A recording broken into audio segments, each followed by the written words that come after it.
안녕하십니까. 신복음대학원대학교 원우 여러분, 또 이 영상을 구독하시고 함께 시청하고 계신 모든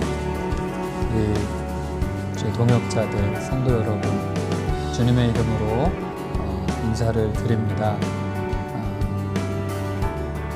건강하시고 또 평안이 있기를 주님의 이름으로 인사를 드립니다.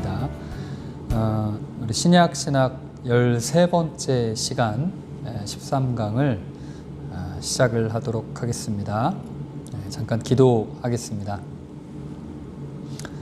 사랑과 은혜의 하나님 아버지, 하나님께서 여기까지 이제까지 인도해 주신 은혜 감사를 드립니다. 또 근본에 갑작스럽게 코로나19 확진자가 많아지게 되면서 우리가 학기 말을 얼마 남겨두지 않은 상태에서 이렇게 또 비대면 온라인 수업을 진행을 하게 되었습니다. 우리 원우님들 많은 어려움과 고통이 있을 줄 압니다. 하나님께서 마지막까지 최선을 다해 우리 학기를 잘 마무리할 수 있게 도와주시고 집중력을 주시며 또 여러 가지 열악하지만 그런 가운데서도 우리 학문의 진보와 또 신앙의 영성이 더욱더 깊어지는 그런 남은 2020년 2학기가 되게 도와주시고 인도하여 주시옵소서. 예수님의 이름으로 기도합니다. 아멘. 네, 다시 한번 또 뜻하지 않게 우리가 다시 온라인 수업 이번 학기에 전환되지 않도록 바라는 마음으로 조심스럽게 학기를 진행을 하고 있었는데 이제 종강을 3주 남겨두고 이렇게 또다시 영상 수업을 진행을 하게 되었습니다. 아마 우리 원우님들이 어려우신 점이 많을 줄로 압니다. 저를 포함해서 우리 학교의 모든 관계자분들 또 우리 교수님들께서 최선을 다해서 여러분들에게 양질의 강의를 학교의 행정 서비스를 드리려고 많이 애를 쓰고 노력하고 있습니다만 모든 것이 아마 양에 차지 않을 수 있어요. 그렇지만 지금은 어쨌든 우리가 이제 비상 시국입니다. 다들 어려운 시기입니다. 여러분들 좀 양해해 주시고 너그러운 마음으로 아량을 가지고 좀 양해를 해 주시고 남은 학기를 잘 마무리할 수 있도록 그렇게 같이 마음을 함께 했으면 좋겠습니다. 그렇게 해 주실 거죠? 네, 대답하신 거 보입니다. 갑작스럽게 또 이제 영상 수업을 진행을 해야 되기 때문에 제가 오늘 사실 메이크업도 좀 하고 이게 좀 예쁜 모습으로 나와야 되는데 좀 이해해 주시고, 이제 학기가 또 원래 그렇잖아요. 이렇게 기말이 다가오면 학기 초에는 굉장히 프레쉬한 모습으로 나올 수 있지만 이제 또 날씨도 추워지고 기말도 다가오고 하다 보니까 모양새가 좀 빠집니다. 좀 이해해 주세요. 용서해 주십시오. 네, 강의 내용에 더 좀 집중을 할 수 있으면 좋겠습니다. 먼저 공지를 다시 한번 해야 될 것 같습니다. 우리 이제 고학차 주간반은 이제 지난 월요일, 그러니까 11월 23일에 제가 강의 시간 중에 시작하면서 말씀을 드렸죠. 그때만 해도 온라인 수업, 이 비대면 수업으로 전환되는 것이 미정이었습니다. 그날 채풀 때까지도 미정이었습니다.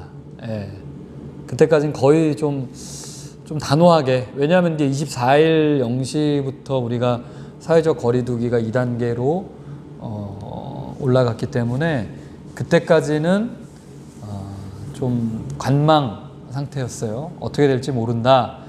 그런데 이제 제가 예언 아닌 예언을 했습니다. 뭐 사실 당연한 수순이죠, 그죠? 아마 다음 주부터는 이렇게 우리가 만나게 될 가능성이 높다. 비대면 전환이 높다. 사회적 거리두기 올라가기 때문에. 자연스럽게 이제 그렇게 우리가 전환이 되었고, 그리고 전환이 된 상태에서 이제 2주, 그러니까 12월 아마 7일까지는 이것이 유지가 된다. 급격하게 확진자가 숫자가 줄어들지 않는 한은 아마도 이제 우리가 7일, 그러니까 12월 둘째 주죠, 그죠? 우리의 강의로는 이제 14주 차까지, 14강까지는 이대로 진행이 된다고 봐야 될 것 같습니다. 예. 어떤 특이한 뭐 큰 변화가 있지 않는 한은.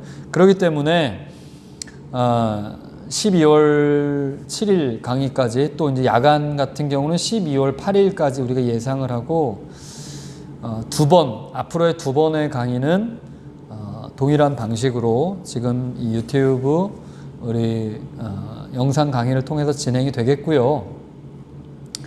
23일 날, 11월 23일 날 공지 드렸듯이 기말 시험을 우리가 치러야 되는데, 평가를 공정하게 하기 위해서, 그래서 그날 공지 드린 것이 현실화가 될 것 같습니다. 지금 상황으로는. 그래서 12월 14일에 주간반, 12월 15일에 야간반이 기말고사를 치르게 됩니다. 근본 기말고사는 특별히 제가 변동사항 있지 않는 한은 다시 한번 공지 드리는 바와 같이 온라인 실시간 시험으로 오픈 테스트를 진행을 하겠습니다.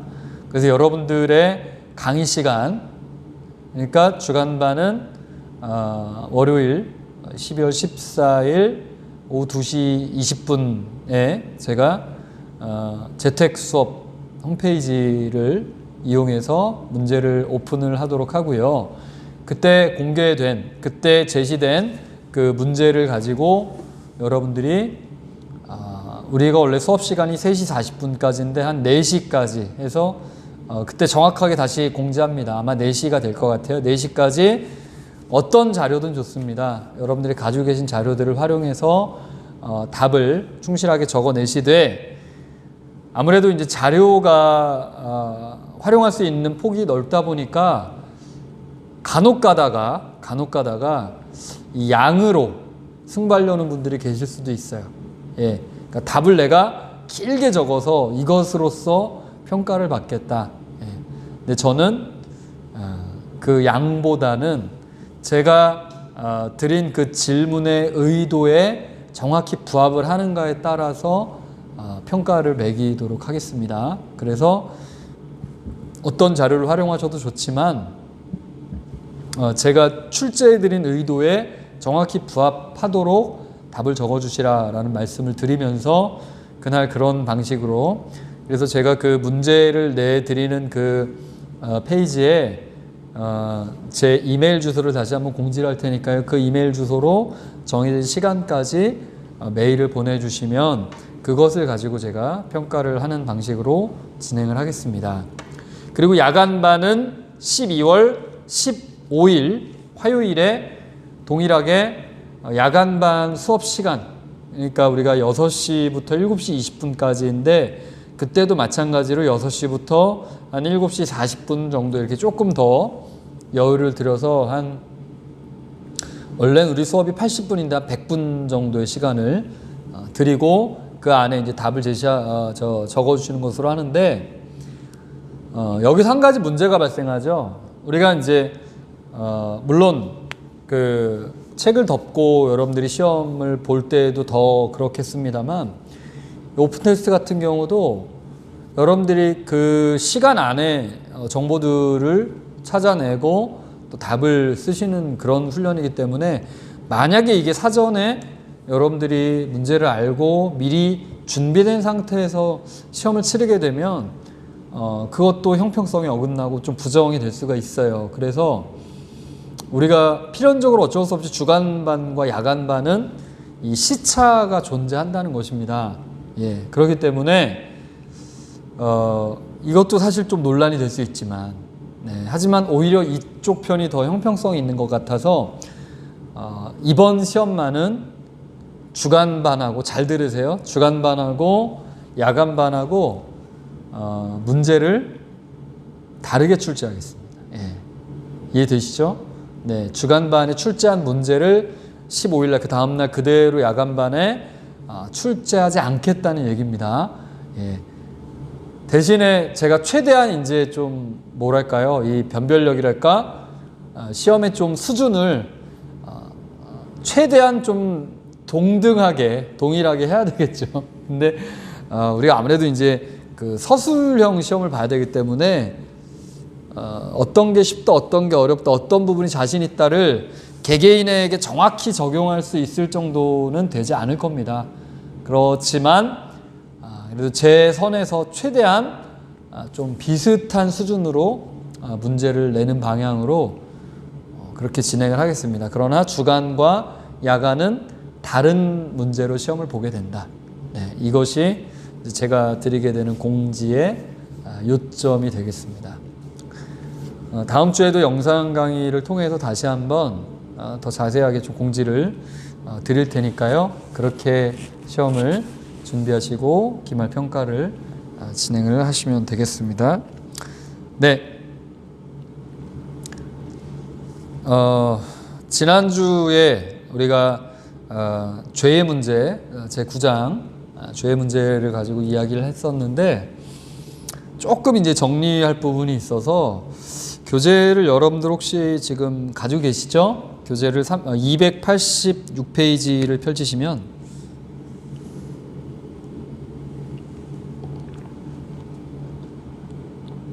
(286페이지에) 밑에서부터 10줄 올라오시면, 자, 이 죄의 문제에 있어서, 자, 유대인들에게 특별히 이제 그 바울 서신에서 죄의 문제로 꼬집는 부분이, 우리가 이제 야간반에서 이 얘기를 좀 나눴는데 다시 한번 정리해 드린다고 했기 때문에, 자, 하나님은 자, 그 율법을 지키지 않는 자들을 심판하신다. 이 말씀은 지금 우리에게 어떻게 적용이 될까요? 여러분들 율법 잘 지키고 계십니까? 네, 우리는 지금 율법 어떻게 됐나요? 네, 율법 안 지키면 큰일 납니까? 다음 줄입니다. 어린 시절부터 율법을 배운 유대인들은 율법을 소유한 것을 그들이 혜택받은 지위를 가진 증거로 보는 경향이 있었다. 자, 이 얘기는 무슨 얘기냐면, 이제 우리가 두 갈래로 봐야 된다고 그랬죠. 야간반에 말씀드렸었는데, 자, 율법을 지키지 않은 자들을 심판하신다. 그거 하나 기억하시면서 287페이지로 넘어가 보시면, 자, 287페이지의 셋째 줄 지나서 그 로마서 3장 23절 말씀이 인용되어 있고, 그 다음 줄입니다. 아무도 율법의 행위로 하나님 앞에 의롭게 되거나 성령을 받을 수 없다. 네. 자, 오늘은 카톡 퀴즈를 빨리 드립니다. 여기서 바로 카톡 퀴즈. 예. 웃으면 안 되는데 여러분들 심각하신데. 이 9장 죄의 문제에서 율법에 대한 것에 있어서의 그 잣대로 삼아서 죄에 대해서 얘기를 하면서 286페이지에서는 율법을 지키지 않는 자들을 심판하신다. 287페이지에서는 아무도 율법의 행위로는 의롭게 되거나 성령을 받을 수 없다라고 이야기하고 있단 말이죠. 그죠? 자, 율법을 지키지 않는 것이 죄가 된다. 그런데 율법을 지켜 율법의 행위를 성취하게 되면 그것도 마찬가지 하나님 앞에 의롭거나 성령을 받을 수가 없게 된다. 두 이야기가 모순 같습니다. 두 이야기가 배치되는 얘기 같죠. 서로 상반되는 얘기 같죠. 여기에서 말하고자 하는 이 율법과 죄의 관계는 어떤 것일까요? 네. 카톡으로 답을 보내주시기 바랍니다. 오랜만에 또 카톡 퀴즈 하니까 더 어려워졌어요. 그죠? 네. 정리를 잘 해보셔야 됩니다. 율법을 지키는 것이 죄인가? 지키지 않는 것이 죄인가?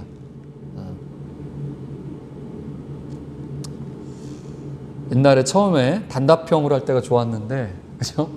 어느 날부턴가 서술형으로, 그러면서 점점 레벨은 더 올라가고 있고. 자, 제가 또 착하잖아요. 그쵸? 아닌가요? 네. 나쁜가요? 못됐나요? 좀 힌트를 드려야 될 것 같아요. 좀 길잡이를 해드려야 될 것 같습니다. 이 부분에 대해서. 이제 죄 문제, 이 9장에서 죄 문제에 대해서는 여기까지만 하고서 좀 이제 다음 장으로 우리가 진도를 나가야 되기 때문에 넘어가는데, 요거 하나만 정리하고 이제 9장은 마칩니다. 네, 괜찮으시겠죠? 자, 잘 들으시고 카톡으로는 여러분들이 이 내용을 좀 정리를 해서 보내주면 되겠어요. 자, 율법은 네, 사실 한 가지 측면으로 봐서는 율법에 대해서 오해하기가 십상입니다. 그죠? 율법을 통으로 하나로 봐서는 제가 늘 이 율법에 대해서 바울서신 부분 강의할 때 강조했듯이, 자, 첫 번째 율법은 네, 뭐가 있어요? 십계명, 우리 두 돌판이 있었죠, 그죠? 이것을 뭐라고 합니까? 사랑의 도덕률이라고 합니다. 네. 그렇기 때문에 마태복음 5장에 보시게 되면 마태복음 5장 17절에 예수님께서 내가 율법이나 선지자를 폐하러 줄로 생각하지 말라는 것이죠. 폐하러 온 것이 아니라 어떻게 하러 오셨다? 완전하게 하려 합니다. 그러면서 마태복음 5장 20절에 이렇게 말씀하십니다. 내가 너희에게 이르노니 너희 의가 서기관과 바리새인보다 더 낫지 못하면 결코 천국에 들어가지 못하리라. 네. 예수님의 뜻은 우리가 의롭길 바라십니다. 아멘. 하나님의 뜻은 우리가 정결하길 바라세요. 그래서 이 사랑의 도덕률, 도덕법, 윤리적인 기준들을 우리가 누구보다도 더 철저히 지키길 원하시는 것이 하나님의 뜻이에요. 그런데 자, 첫 번째 제가 드렸던 286페이지에 나왔던 왜 유대인들은 책망을 받았느냐, 왜 죄가 되느냐. 마태복음 23장 23절로 넘어가 보시면, 마태복음 23장 23절로 넘어가 보시면, 자, 화 있을진저 외식하는 서기관들과 바리새인들이여 너희가 박하와 회향과 근처에 11조는 들이되, 자, 너희가 그러니까 이 율법의 어떤 예법들, 제사제도, 의식 이런 것들은 지키되 11조는 지키는데, 우리가 그 바리새인과 세리의 기도, 누가복음 17장에 나오는 그 장면에도 이 부분이 언급이 되어지죠. 자, 율법에 어떻게 했다? 마태복음 23장 23절 후반부에 율법에 더 중한 바 정의와 긍휼과 믿음은 버렸도다. 이것도 행하고 저것도 버리지 말아야 된다라고 얘기하시면서, 자, 이 바리새인들의 책임, 그들의 잘못은 무엇이냐? 겉으로는 사람에게 옳게 보이려고 하는 것 같은데 그 속에 내면의 이런 정신, 율법이 담고 있는 정신들, 하나님이 주신 윤리적 계명의 뜻, 이런 것들은 그들이 무시해버리는, 그런 것들을 지키지 못하는 그런 오류. 자, 그 반면에 율법의 행위, 그러면 이런 것들을 지켰어요. 이런 것들을 다 삶에서 드러냈습니다. 나타냈습니다. 십계명을 철저히 지키고 안식일 규정을 지키고, 물론 지금 우리가 이제 할례는 뭐 의식으로서 하지 않습니다만 하나님 말씀하신 그런 도덕률들을 잘 지켰어요. 그렇다면 우리가 의로워지느냐? 갈라디아서 2장에 보게 되면 거기에 대해서 사도 바울이 얘기하고 있죠. 뭐라고 얘기합니까? 갈라디아서 2장 16절에 보게 되면, 갈라디아서 2장 16절을 보게 되면 사람이 의롭게 되는 것은 율법의 행위로 말미암음이 아니다. 오직 예수 그리스도를 믿음으로 말미암는 줄 알므로. 그리고 우리가 율법의 행위로서가 아니고 그리스도를 믿음으로써 의롭다함을 얻으려 합니다. 율법의 행위로서는 의롭다함을 얻을 육체가 없느니라라는 것이에요. 그러니까 율법을 지키는 것이 잘못된 것이 아니라 율법을 지키는 그 자체가 문제가 아니라 이것을 사람이 다 지킬 수도 없고 그리고 지킨다 하면서도 결국에 이것을 율법의 행위로서 우리가 지키게 되면 뭐가 나오게 되느냐? 나의 의가 드러나게 된다는 것이죠. 내 의가 나오게 된다. 그렇기 때문에 우리는 이제 율법관을 좀 바로 정립할 필요가 있어요. 그래서 이것에 대해서 우리 그 287페이지에 보시면 중간쯤에 리갈리즘이라고 나오죠. 율법주의다. 그리고 또 289페이지로 넘어가 보시면 자 1977년 두째 줄입니다. 289페이지 두 번째 줄 1977년에 E.P. 샌더스는 바울 팔레스타인 유대주의에서 거기에 세 줄 내려오시면 자 커버넌탈 노미즘 이 언약적 율법주의 혹은 언약적 이제 신율주의라고 얘기하는데 이것은 무엇이냐? 유대인들 입장에서는 율법이 구원받는 수단은 아니라는 것이에요. 그죠? 율법을 지킴으로써 하나님 백성된 그 유대인의 자격, 지위를, 그 위치를 유지하는 역할. 그것이 이제 커버넌탈 노미즘 입장에서 바라본 유대인들의 율법관이다라는 것이죠. 자, 그렇기 때문에 그들이 언약 속으로 들어가는 것은 율법을 지켰기 때문이 아니라 그것은 그냥 유대인들에게 있어서는 기본이었고 언약적 긍휼 때문이다. 이것이 다 은혜다라는 것이죠. 자, 이렇게 이제 이야기를 하는 것인데 그렇다면 우리에게는 율법이 어떻게 적용이 되느냐? 우리에게 있어서는 이 율법은 첫째, 제사제도의 의식법은 우리에게는 이제 더 이상 해당이 안 됩니다. 이것은 이제 성전의 휘장이 성막의 휘장이 찢어지게 되고 우리가 다 지성소로 들어갈 담력을 얻었기 때문에 더 이상 우리에게 해당이 되지 않아요. 예수 그리스도께서 새롭고 산 길을 열어놓으신 줄로 믿습니다. 그 길을 우리 따라 들어가게 되고 자 10계명 사랑의 도덕률은 사라졌다 사라지지 않았다? 사라지지 않았습니다. 살아있어요. 그럼 지켜야 됩니까? 지켜야죠. 누가 지킵니까? 내가 지키려고 노력해야 될까요? 우리가 열심히 율법을 따라 살아야 될까요? 네, 요걸 한번 보내주시기 바랍니다. 카톡으로. 이 율법은 지키지 말라고 하신 게 아니에요. 그러나 이제 주체가 바뀌어야 된다는 것이죠. 유대인들은 내가 지키고 내가 의롭게 되고 내 의를 드러냈지만 이제 신약 이후에 저와 여러분 우리 믿는 자들에게는 이것이 이제 다르게 적용이 되어져야 된다라는 것입니다. 자, 그 답은 291페이지를 잘 참고하시기 바랍니다. 291페이지입니다. 291페이지를 잘 참고하시게 되면 이제 좀 더 분명해지게 되죠. 그래서 결론적으로는 우리는 진노의 자녀, 썩은 나무였다라는 것. 그러나 이제 성령을 받음으로써 언약의 성취, 율법의 성취, 우리가 새로운 피조물이 되었고, 그러므로 말미암아 율법의 요구도 우리는 만족을 시킬 수가 있다. 이것이 바로 뭐예요? 그 율법의 요구가 완성되는, 만족되는 그것이 무엇입니까? 오늘 너무 관대한데요. 답을 제가 다 가르쳐 드리는데 바로 성령의 열매죠.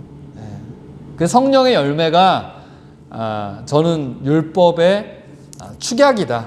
율법을 압축, 요약해 놓은 것이다. 이 9가지 열매가. 이렇게 보고 있습니다. 자, 이제 10장으로 넘어가 봅니다. 자, 우리 10장 교재 이제 303페이지. 자, 오늘은 이제 믿음과 순종이란 주제를 살펴보게 될 텐데요.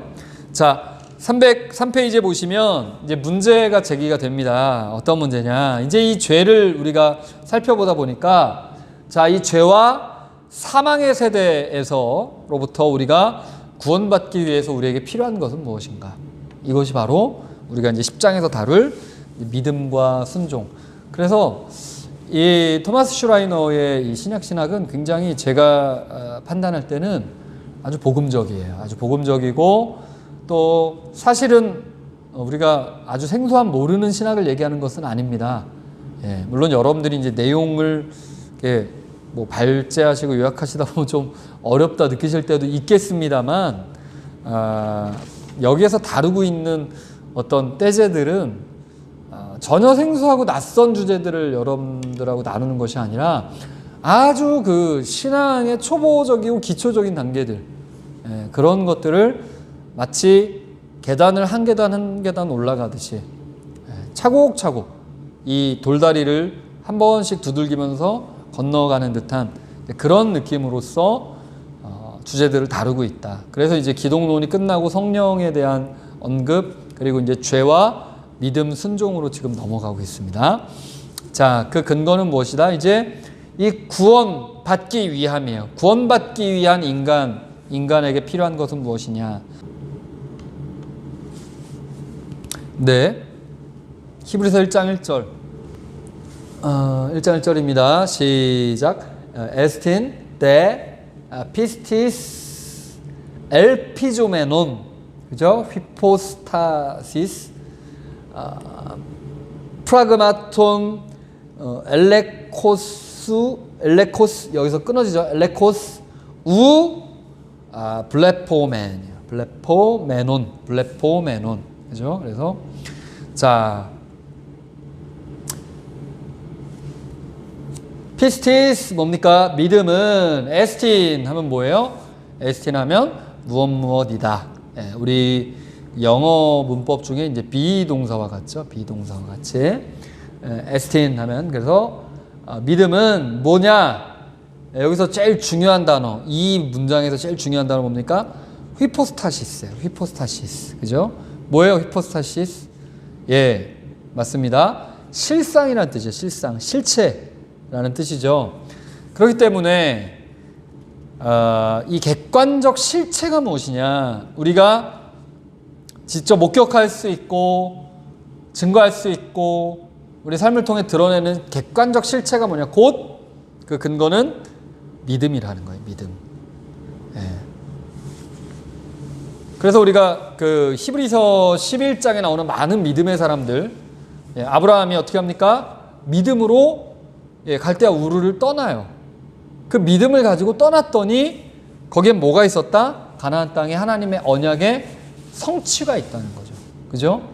예, 거기에서 자손들이 번창을 하게 되고 이삭을 약속의 자녀를 낳게 되고, 요셉이 꿈을 통해 하나님께서 주신 약속이 있어요. 그것을 믿음으로 자기 것으로 받았더니 나중에 어떻게 됩니까? 그것이 실체가 된다는 것이죠. 실상이 돼요.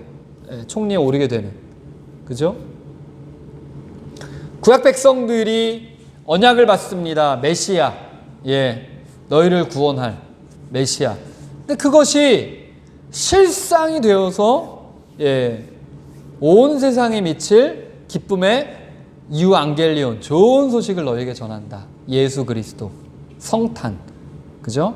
우리가 이제 대강절이 시작됐는데, 자, 그렇기 때문에 이 휘포스타시스는 우리의 객관적인 그 실체, 바로 이것이 믿음이다. 자, 그렇기 때문에 우리가 뭐 톰슨이라든지 그라서라든지 이런 신학자들이 거기에 대해서 이렇게 얘기합니다. 믿음은 이러한 특성은 그리스도인들로 하여금 진리의 말씀을 견고히 붙잡게 하고 하나님의 축복의 약속을 확신하게 한다. 네. 이 눈에 아무 증거 아니 배워도 믿음만을 가지고서 걷는 거예요. 그죠? 그게 실상이다. 그리고 미래지향적인 특성을 갖고 있다. 지금의 현재의 어떤 나타난 것들에 따라서 좌지우지 되는 것이 아니라 미래지향적인, 앞으로 나타날. 그래서 엘피조메논 하면은 이것은 뭐냐? 기대하다, 바라다. 그러니까 바라는 것, 기대하는 그 행위에 휘포스타시스라는 것이죠. 믿음이. 또한 무엇이다? 프라그마톤 해서 이것은 사실, 행위. 우리 프라그마 얘기 많이 하잖아요. 그죠? 사실, 행위. 예, 이것도 이제 실제에 관련된 것들인데, 자, 이런 것들이, 예, 뭐다? 엘레코스 하면 이것이 증거가 된다는 것인데, 엘레코스 증거, 즉 믿음은 바라는 것들의 실상이고 블레포메논 하면 이제 보는 거잖아요, 그죠? 보는 것인데 여기에 우가 붙으면서 블레포메논 하면은 부정형이죠. 우가 낫이 돼요, 낫. 그래서 보이지 않는 것들의 증거가 된다는 거예요. 증거, 실제 증거가 된다, 그죠? 자, 이것이 바로 믿음의 본질이다. 또한 믿음은 어떤 것입니까? 우리가 우리 이제 교재 여러분들 303페이지부터 이 공간복음에서 나타난 이 믿음에 대한 정의가 나오듯이, 자, 최고의 선이고 그리고 하나님을 찾는 것, 이것이 바로 이제 믿음인데 단회적인 사건이 아니라는 거예요. 그러니까 미래지향적, 앞으로 계속 나가야 되는, 우리가 소망하고 바라는 것들이 이 믿음 속에 담겨 있게 되고 이것이 지속적으로 구하고 찾고 두드리는 성격에 있다는 것을 마태복음에서, 공간복음에서 강조를 해주고 있습니다. 그것이 이제 304페이지에 보시면 그런 믿음에 대한 정의, 공간복음에 나타난 믿음에 대한 정의가 나오게 되고, 그리고 히브리서 11장 3절을 보게 되면 모든 세계가 하나님의 말씀으로 지어졌다. 이것을 우리가 무엇으로 알게 되느냐? 믿음으로 알게 된다는 것이죠. 그죠? 그래서 이 믿음을 통해서 우리는 알게 되고 깨닫게 되고 하나님이 만드신 이 세계를 우리가 맛보고 누릴 수 있다는 것이에요. 원래 이제 믿음이라는 말은 여기 보시듯이 한번 읽어볼까요? 페이도, 시작. 페이소죠, 페이소. 이 th 발음 페이소, 그죠? 이 페이소라는 말에서 유래된 단어인데, 이 피스티스, 그죠? 이것은 히브리어 이제 아만이라는 단어를 통해서 하나님의 말씀을 안으로 간직하다. 내 내면에서 말씀이, 언약이 믿음으로 작용하고 살아나는 것, 이것이 바로 이제 믿음이라는 것이죠. 그래서 성경은 뭐라고 얘기합니까? 믿음이 곧 말씀이고 이것이 뭐다? 말씀으로 지어졌다 라는 이 세계를 우리가 바라보는 시각이 된다는 것이죠. 그리고 이 믿음의 성도가 됐다는 것은 하나님과 화해한 자, 화평한 자, 그리고 하나님의 말씀, 진리의 말씀, 생명의 말씀을 간직한 자다라는 것들을 믿음이 증거해 준다는 것이죠. 그래서 304페이지에 5번째 줄부터 보시면 이 공간복음에 나오는 믿음의 사건들이 쭉 언급이 되어 있어요. 그래서 여러분들 이제 발제해 주신 우리 그 학우님들이, 원우님들이 이제 잘 정리를 해 놓으셨는데, 자, 우리가 이렇게 표를 통해서 볼 수가 있습니다. 여러분 글씨가 좀 작죠? 글씨가 좀 작으시면 우리 그 파워포인트 슬라이드를 여러분 참고하시면서 업로드 해드린 것들을, 자, 그래서 이 믿음의 특성들이 이런 특성들을 가지고 있다. 그리고 그 사건들이 실제로 이제 이런 사건들이 쭉 나오게 되는데, 이 사건들의 내용을 보게 되면, 자, 이방인이지만 백부장에게 뛰어난 믿음을 갖고 있다라고 이제 칭찬을 하십니다. 그죠? 그러면서 이 백부장의 믿음은 육체적인 믿음에 국한되는 것이 아니라, 물론 이제 이방인의 믿음이고 또 뭐 새로운 관점으로 볼 수 있습니다만, 여기에서 말하고 있는 이 믿음의 관점은 뭐냐면, 믿음은 육체적 치유에만 국한되는 것이 아니다. 이 믿음을 통해서 구원이 따라온다는 것을, 그죠? 이 믿음이 그녀를 구원을 하고, 혈루증 앓던 여인을 구원을 하고, 그리고 이것은 죄 용서의 상징이 되고, 그죠? 치유받았다는 사실에만 우리가 주목할 것이 아니라, 그리고 그래서 10명의 나병 환자도 어떻게 됩니까? 돌아온 한 명만 치유받았을 뿐만 아니라 플러스 알파 뭐예요? 구원까지 받게 되는, 그죠? 그리고 이 죄 용서 받기 위해서는 하나님을 신뢰하며 긍휼을 간청한 세리와 같이 그 구원의 역사가 믿음과 연결이 된다라는 것이죠. 즉 다시 우리가 말하자면, 자, 믿음은 무엇이다? 새로운 삶의 방식. 그러니까 새 삶이 주어지고 새로운 생명이 주어지는 것이라는 것이죠. 그리고 이렇게 주어진 새로운 삶의 방식은 새로운 순종, 이 믿음, 이것이 서로 맥을 같이 하고 있다는 것이죠. 즉 순종과 믿음은 따로 떨어뜨려서 생각할 것이 아니라는 것이에요. 자, 우리가 빨리 지나가 보면, 자, 바울은 말씀을 들음으로써 믿음이 창조된다, 이런 지적인 동의가 마음속에 있는 것이다 라고 얘기하고 있고, 또 우리가 이제 갈라디아서 5장 22절에 보면 성령의 9가지 열매 가운데 충성이라고 해요. 우리가 충성, 그죠? 근데 사실 이 충성이 뭐다? 피스티스, 믿음이라는 것이죠. 신실함. 네, 그리고 또 기적과 능력을 일으키는 그 근본, 원인 인자되는 것이 바로 또 믿음이라는 것이고, 자, 그리고 총체적으로 봤을 때에도 우리 그리스도인들의 삶, 그래서 우리가 우리의 이 여정을 뭐라고 합니까? 믿음 생활이라고 그래요. 우리 신앙 생활한다고 그러죠, 그죠? 이것이 다 피스티스에 연관이 된 것이라는 것이죠. 자, 그런데 고대의 우리가 중간기 역사 속에 또 등장한 그런 열심 운동들, 이런 데서도 믿음을 요구한 적은 없다는 거예요. 믿음에 대해서 믿어라, 믿음을 강조한다, 이런 것들이 없었는데, 오직 이제 예수님을 통해서, 그리고 부활 이후 초기 기독교의 설교 상황에서만 이 말씀이 선포되어진다. 그래서 믿어라. 반드시 믿음은 뭐하고 연결이 된다? 바로 순종하고 연결이 된다는 것이죠.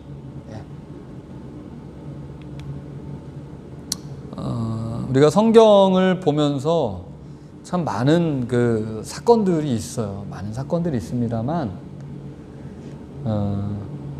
이 순종의 결과, 순종의 어떤 그 과정들, 순종의 예로서 가장 꼽을 수 있는 사건, 우리가 가장 인식하고 있는 사건은 아마도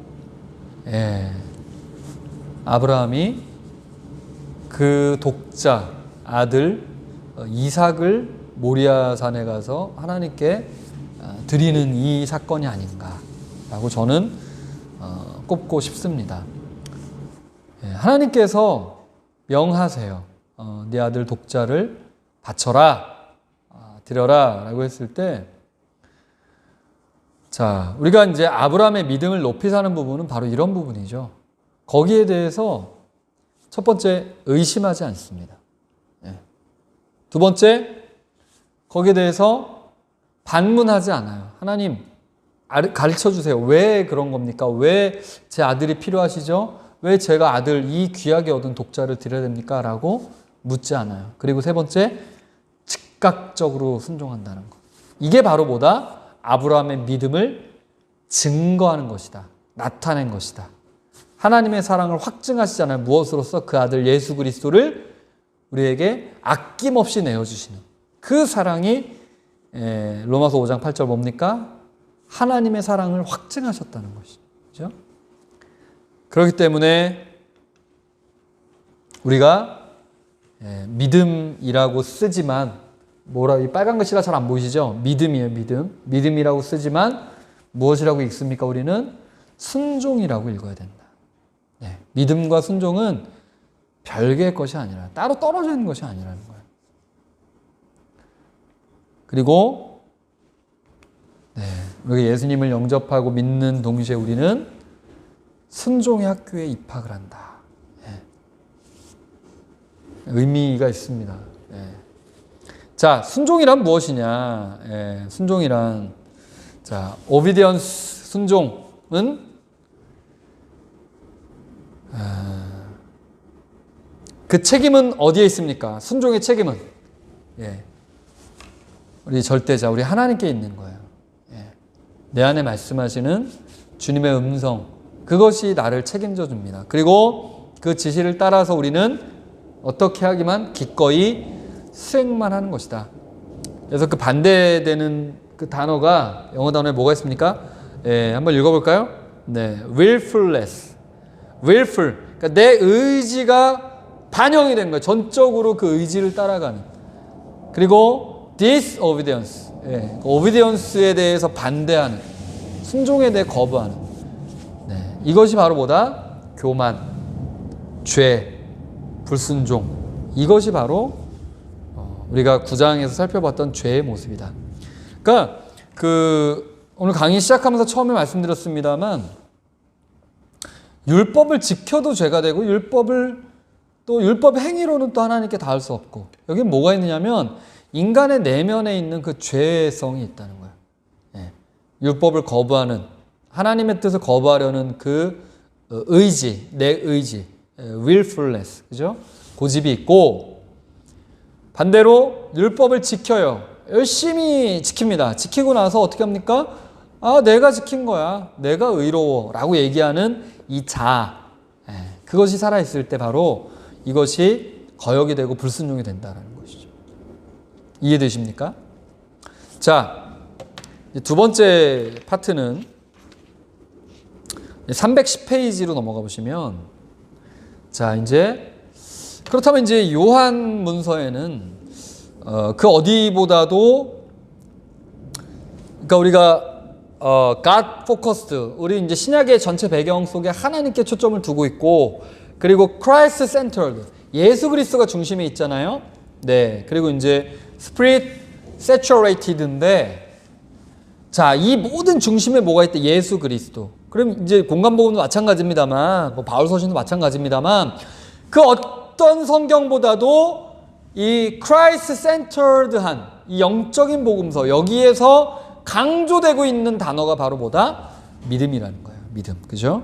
예, 믿다. 피스티오라고 하는 동사인데, 우리 이제 310페이지 중간쯤 보시면 이제 요한 문어 나오면서 요한복음은 믿다라는 동사를 98번이나 쓰고 있다는 것이죠. 거의 100번 가까이 쓰고 있다. 빈번하게 사용하는 것입니다. 그걸 통해서 이 주제 중심성, 그러니까 요한복음의 중심에는 뭐가 있다? 믿는다는 이 행위가 있다. 믿음이 있다는 것을 우리에게 강조를 해주고 있다. 자, 그래서 이 동사를 사용한 것은 계속 교재를 이어서 보시면 어쩌면 수동적 믿음의 관념을 배제하고 행동으로서의 믿음을 강조하는 듯하다. 행위, 행동. 그죠? 네. 그렇기 때문에 요한복음의 믿음의 특징은 행동하는 믿음. 네, 능동적인. 네. 그리고 움직이는, 살아있는, 역동적인 믿음이라는 것을 우리가 이제 살펴보게 됩니다. 자, 그리고 우리 예수님의 말씀 제일 중요한 말씀이죠. 뭡니까? 바로 요한은 예수님을 믿는 자가 영생을 얻는다고 얘기하고 있어요. 예, 믿는 자가 영생을 얻는다. 그러니까 영생을 얻는 어떤 길에 대해서 가장 어떻게 보면 좀 극명하게 강조하고 있는 부분이 바로 이 믿음에 대한 강조라는 것이죠. 믿는 자가 구원을 얻게 된다라는 부분. 그리고 믿는 자는 어떻게 된다고요? 네, 결코 죽지 않는 이제 영생에 이르게 된다. 영생을 얻게 된다. 이것이 이제 요한복음에서 강조하고 있는 믿음의 어떤 척도가 된다. 거기 그 교재에 보시면 이걸 좀 바로 잡아야 되겠네요. 자, 믿음의 중요성은 그 요한문헌에서 이제 세 줄 내려가시면 셋째 줄에 믿음의 중요성은 자, 20장 21절이 아니고 20장 31절이죠. 31절. 거기가 좀 오타가 있습니다. 우리 요 책이 은근히 오타가 있어요. 그죠? 자, 20장 31절이죠. 예. 요한복음 20장 31절. 뭡니까? 오직 이것을 기록하면 너희로 예수께서 하나님의 아들 그리스도이심을 어떻게 하려고요? 믿게 하려 함이라는 거예요. 믿게 하려 함이라. 예. 이것이 목적이다. 요한복음의 목적. 예. 20장 31절이죠. 자, 근데 여기에는 312페이지부터 여러분 보시면은 312페이지부터 보시면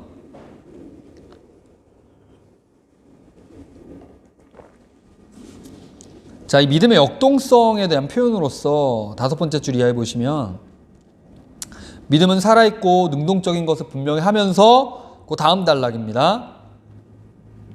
아홉 번째 줄 예, 9번째 줄 312페이지 9번째 줄 몇 가지 감각적인 은유들을 이 원어를 통해서 이제 들고 있습니다. 보면 예를 들면 뭐라고요?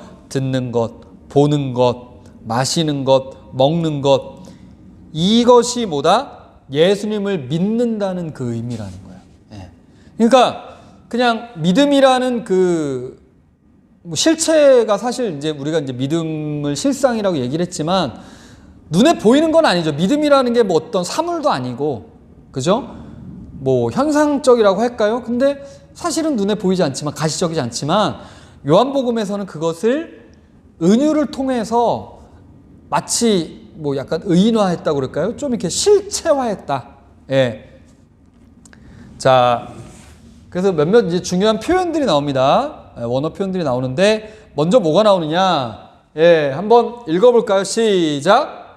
네, 아쿠오죠. 아쿠오, 그죠? 아쿠오에서 이것은 듣다라는 의미예요. 듣다. 예, 듣다. 그 말의 의미는 이제 저는 믿음으로 듣다라고 표현했고, 우리 교재에 보면 이제 효과적인 듣기를 가리키는데, 그 하나님의 아들의 음성을 듣는 자는 살아날 것이다. 들어야 산다는 것이죠. 자, 이 아코라는 말에서 파생된 말이 뭐냐면, 예, 한번 읽어볼까요? 이건 이제 교재에 우리 나오는 말은 아니지만 한번 읽어볼까요? 네. 자, 시작. 예. 이 윕실론을 위로 발음하죠. 그래서 여기 이제 순표가 있기 때문에 휘파가 됩니다. 휘파쿠오. 여러분 그 아까 휘포스타시스 했죠? 그죠? 휘포스타시스 할 때 이 휘포와 그리고 아코가 결합된 말. 휘포와 아코가 합쳐져서 휘포라는 말은 아래에, 곁에, 뭐뭐에 의해서 이제 이런 뜻을 갖고 있는 접두어예요. 그래서 이 접두어와 본다라는 말. 그러니까 듣다. 죄송합니다. 듣다라는 말. 예. 그러니까 아래에 듣다, 곁에 와서 듣다. 예. 여러분들 그 강의실에서 우리가 지금 이제 그 온라인 수업하고 있습니다만 강의실에서 수업할 때 보면 다 그렇진 않은가요? 네, 대체로 보면 뒤에 앉는 원어민들 죄송합니다. 보통 공부 잘하는 학생들이 어디 앉아요? 예, 맨 앞줄에 앉아요. 예, 앞줄. 예. 로얄석입니다. 로얄석. 그죠? 제일 앞자리. 참고로 저는 네, 항상 우리 대학원에서 공부할 때 맨 뒷자리가 제 지정석이었습니다. 저희 강의실은 저희가 신약 전공자들이 저희 때 제 공부할 때만 한 우리 학차만 한 50명 정도 됐어요. 저희 학교에서. 근데 제가 제일 어렸습니다. 예, 제가 제일 어렸어요. 그냥 이제 그 학부 끝나자마자 바로 대학원 온 사람이 몇 명 없었거든요. 예, 그 제가 제일 어렸고 목사님들이세요 다. 이제 연장교육 차원에서 우리가 그 초교파적인 그런 신학 대학원이었기 때문에 그리고 이제 교수님들이 훌륭하시고 그러다 보니까 목사님들이 많이 오셨어요 지역에서. 그러면 이제 머리 허여신 목사님들이 딱 앞에 앉으시는 거예요. 쫙 앉으십니다. 예. 제가 5년 동안 공부하는 중에 앞에 앉은 적은 한 따져보면 뭐 한 10번 될까요? 다 항상 뒤에 앉았어요. 어쩔 수 없이 핑계입니다. 예. 자, 가까이 와서 그 곁에서 듣는 사람. 네. 그래서 이 휘파쿠오라는 말은 뭐냐면 휘파쿠오라는 말의 뜻은 바로 순종하다, 복종하다는 뜻이에요. 그러니까 자, 잘 보세요. 아쿠오가 듣다 아닙니까? 믿음으로 듣다, 확신 있게 듣다. 자, 근데 듣는데 휘파쿠오예요. 그러니까 가까이 와서 듣게 되면 어떻게 된다? 그것이 순종하는 뜻이 된다는 거예요. 순종하는 뜻. 듣다라는 말, 믿다, 순종한다. 이것이 다 같이 공존하고 있다는 걸 우리가 볼 수가 있어요. 자, 그리고 또 하나의 단어가 나오죠. 우리가 이제 뭐 다 따져볼 수는 없고 몇 개만 좀 살펴보려고 하는데 314페이지에 나와 있듯이 이 람바노라는 단어가 쓰이고 있습니다. 람바노. 근데 영접하다. 예. 그래서 영접하는 자, 곧 그 이름을 믿는 자. 이 영접이 곧 믿음이라는 것이죠. 근데 여기에 프로스 람바노라는 단어가 또 하나 같이 쓰여 있어요. 프로스 람바노 하면 이 곁에, 앞에 이런 뜻이 붙어서 붙들다, 곁으로 모시다. 여기에도 뭐가 들어간다? 복종하다는 말이 들어간다. 그러니까 믿음은 늘 순종하고 결부가 되어 있고, 믿음의 다른 이름, 믿음이라고 쓰고 순종이라고 읽는다는 것이죠. 그죠? 자, 우리 하나 더 보자면, 이제 그 314페이지의 중간 아래쪽으로 보면, 자, 이제, 오이다. 한번 읽어볼까? 오이다. 그리고, 기노스코라고 하는 두 단어가, 아시죠? 예, 안다라는 뜻입니다. 안다. 예, 안다라는 뜻인데, 이 알의 중요성에 대해 요한복음 17장 3절에 보면, 영생은 곧 유일하신 참 하나님과 그가 보내신 자 예수 그리스도를 아는 것이니이다 하면서 그 우리 성경에 알다 또 이제 NIV에 보면은 know라는 단어가 쓰여서 동일한 말 같아요. 그죠? 너희는 그를 알지 못하되 나는 아노니 할 때 앞에는 이제 기노스코가 쓰이고 이제 뒤에는 오이다가 쓰여졌는데 같은 표현 같지만 여기서 이제 이 알지 못하되 안다는 알아가기 시작해서 그 과정 속에 있는 것. 그런 의미죠. 다시 말씀드리지만 헬라어는 정확한 언어잖아요. 그죠? 그러니까 뜻이 아주 세분화되어서 정확한 표현을 쓰고 있다는 것이죠. 근데 나는 아노니 할 때에는 뭐다? 너희는 그를 알지 못하되 나는 그를 안다라고 할 때에는 이 말 속에 담겨 있는 의미는 무슨 뜻입니까? 나는 경험적으로 온전하게 이미 알고 있다라는 의미를 담고 있다는 것이죠. 그죠? 이게 바로 이제 예수님께서 말씀하신 하나님에 대한 알을 얘기하고 있다는 것. 그죠? 정확히 알다. fullness예요. fullness of knowledge입니다. 그죠? 자, 그렇게 하고 이제 315페이지 하나 더 하자면, 한번 읽어볼까요? 시작. 네. 에르코마이죠. 에르코마이에서 온다는 것. 즉, 믿음은 뭐냐? 저에게 가는 것. 그에게 나아가는 것. 예수님 입장에서 뭐예요? 나에게 오는 자가 결코 줄이지 않는다. 나를 믿는 자, 오는 자, 동일하다는 것이죠. 그래서 믿지 않는 자의 특징은 뭐냐? 오기를 거부해요. 안 나옵니다. 죽어도 안 나와요. 예배 좀 오라 그래도 안 나와요. 이게 바로 뭐다? 불신이라는 거. 믿는 자는 어디로? 빛 가운데로 나가는 줄 있어요. 할렐루야. 이게 바로 믿음이라는 거예요. 자, 정리합니다. 요한 문헌에 나타나 있는 믿음의 특징은 첫 번째 구원은 믿음으로 얻습니다. 그리고 그 믿음은 수동적인 믿음이 아니에요. 수동적인 믿음이 아닙니다. 능동적이고 역동적이고 살아있는 믿음. 그렇기 때문에 이런 표현들이 붙게 된다. 믿음은 예수님을 따르고 듣고 먹고 마시고 지키고 사랑하고 이러한 믿음이 바로 요한 문헌에 나타나 있는 특성의 믿음이다. 강조되고 있다는 것이죠. 그렇죠? 그 강조되는 믿음을 요한 문헌을 통해서 우리가 살펴보게 되면서 그 많은 단어들이 믿음이라는 단어를 쓸 때에 어디와 연결이 되더라? 바로 순종하고 연결이 되더라는 거예요.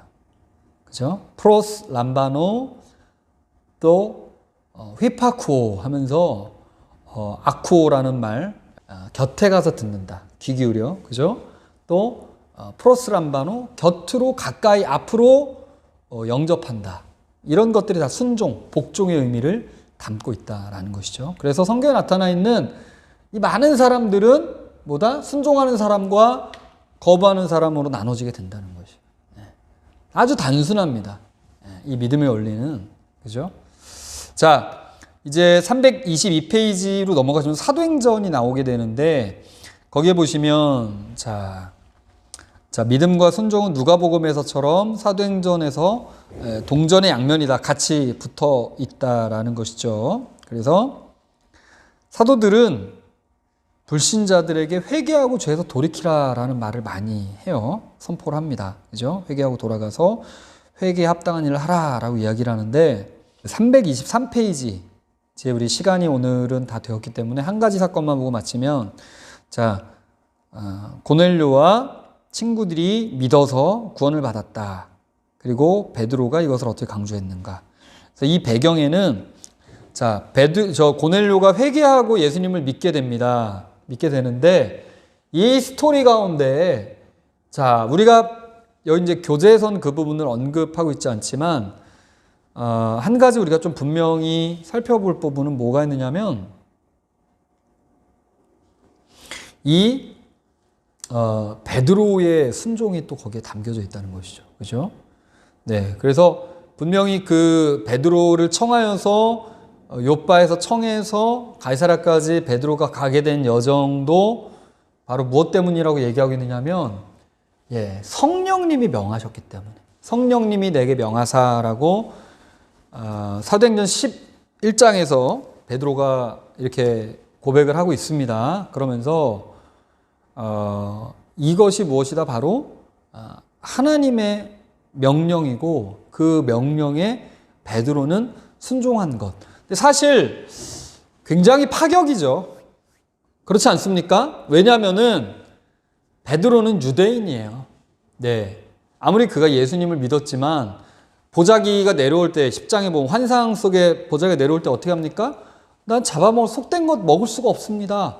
여전히 그의 삶의 기저에 이 율법적인 생각이 자리 잡고 있다는 것이죠. 그러니까 당연히 모두 있겠어요. 이방인에 대한 어떤 그 배제, 차별, 이것이 여전히 물론 이제 사마리아 전도 이후긴 하지만 이때가 그럼에도 불구하고 여전히 남아있다. 근데 그것을 하나님께서 친히 기도 시간에 환상을 보여주시면서까지 그것을 좀 깨트려 놓는 것이죠. 뒤집어 놓는 것이죠. 자, 그래서 어떻게 합니까? 이제 고넬료도 마찬가지로 하나님의 말씀에 순종해서 사람을 보내요. 백부장인데 사람을 보내서 욥바로 보내서 욥바에 머물고 있는 이제 베드로를 청하게 됩니다. 그럼으로써 이제 이방인에게 복음의 문이 열려져요. 여기에 뭐가 있더라? 고넬료의 순종도 있고 베드로의 순종도 있고 둘의 믿음이 같이 이렇게 화학 작용을 일으킨 것이죠.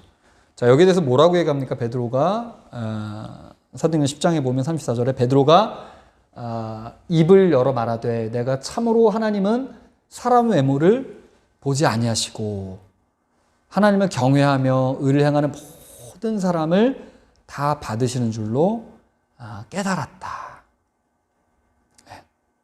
이 벽을 뛰어넘게 되는 것이죠. 그리고 여기에는 우리 이제 교재에 나오듯이 뭐가 있다고요? 바로 회개의 열매. 323페이지 보면서 이제 정리하면, 자, 믿음과 회개의 분리될 수 없는 관계는 323페이지입니다. 밑에 세 번째 줄. 인내하는 믿음의 필요성을 볼 때 확증된다. 그래서 처음에 믿기로 결심한 것이 계속 돼야 된다. 이제 성화와 연결이 되게 되겠죠. 그죠? 자, 그러면서 324페이지입니다. 여덟 번째 줄, 324페이지 여덟 번째 줄. 진정한 믿음은 회개에 합당한 일을 해야 된다. 그래서 믿음과 회개가 또 동전의 양면이고, 믿음과 순종, 믿음과 회개. 사무엘상 15장 뭐라고요? 하나님은 순종이 제사보다 낫고 듣는 것이 순양의 기름보다 낫다. 네, 이제 오늘 강의를 마무리하면서 이런 문구로 마치려고 합니다. 키에르케고르가 한 말이에요. 고난이 위험한 훈련이죠. 그런데 더 끔찍한 건 뭐라고요? 고난을 겪었는데도 순종을 배우지 못한대. 지금은 깨어 근신해야 될 때, 우리는 정신을 바짝 차려야 될 이 시점, 코로나19도 하나님께서 우리에게 무언가를 가르쳐 주시는 과정이다. 우리가 깨닫는 과정이다. 네. 오늘도 1시간 동안 여러분들 강의 듣느라고 고생 많이 하셨고요. 네. 한 주 남았습니다. 강의로는. 이제 우리가 한 번 더 이렇게 영상을 통해 만나 뵈면서 어렵게 힘들게 올 한 해가 지나가고 있고 또 한 학기가 지나가고 있습니다만 여러분들의 이 모든 고난은 하나님께로 나아가는 순종의 과정, 믿음의 과정이 되어질 줄로 믿고 먼 훗날 우리에게 이것이 자양분이 되었습니다. 우리가 하나님께 더 영광을 돌리는 근거가 되었음을 고백하는 때가 있을 줄로 믿고 오늘 강의를 마치도록 하겠습니다. 네, 수고 많으셨습니다. 감사합니다.